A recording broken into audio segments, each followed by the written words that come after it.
Africa Content TV. Messiah Alani.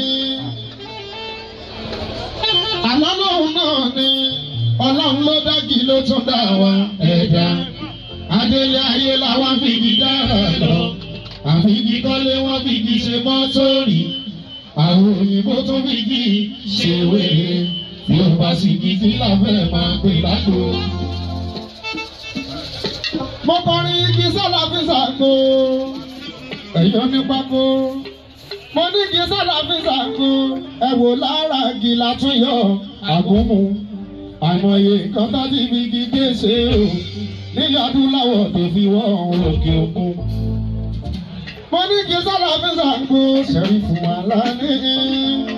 Ẹ̀yin tèmi lára igi látúnyọ̀ àgúnmu. Àìmọye nǹkan tó ti fi igi gbé ṣe o. Nílẹ̀ adúláwọ̀ tó fi wọ́ òkè òkun. Alálàánú mi jọ̀wọ́ wá mi rí kíá.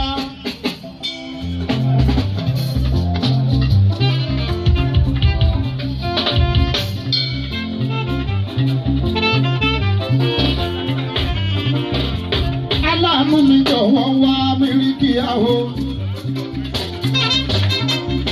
Káyé mọ́ bèrè pé Àlàní kí ló mú bọ̀ níbi iṣẹ́ orin èyí tí mo mú níṣẹ́. Aláàánú mi jọ̀wọ́ wá mílíkìyà. Aláàánú mi jọ̀wọ́ wá mílíkìyà. Káyé máa béèrè pé Àlàní kí ló mú bọ̀ níbi iṣẹ́ orin èyí tí mo mú níṣẹ́.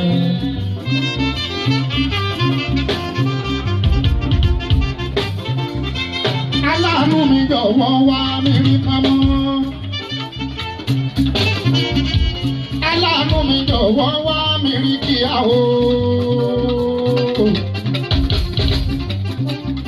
Káyé mọ́ bèrè pé Àlàní kí ló mú bọ̀ níbi iṣẹ́ orí èyí tí mo mú níṣẹ́. Aláàánú mi jọ̀wọ́ wá mílíkìyà. Aláàánú mi jọ̀wọ́ wá mílíkìyà. Káyé mọ́ bèrè pé Àlàní kí ló mú bọ̀ níbi iṣẹ́ orí èyí tí mo mú níṣẹ́.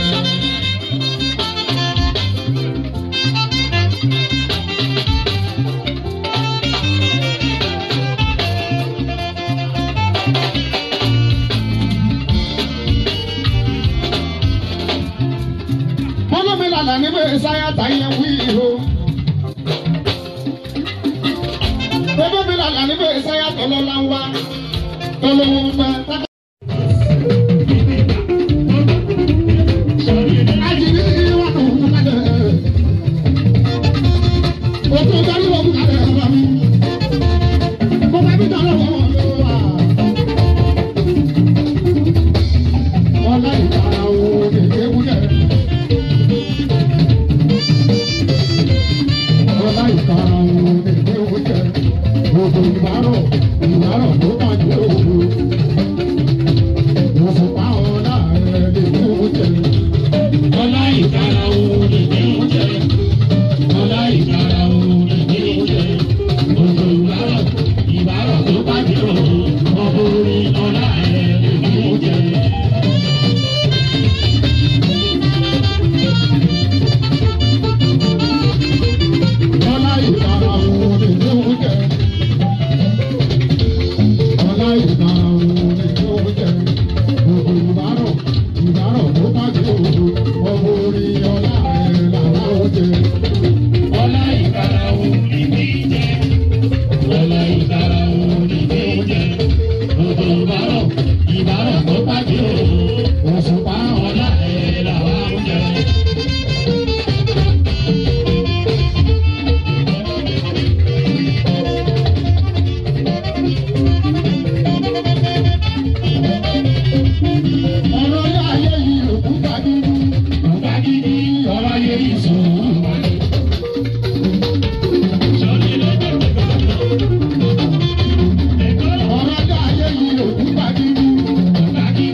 ariwo kọ́.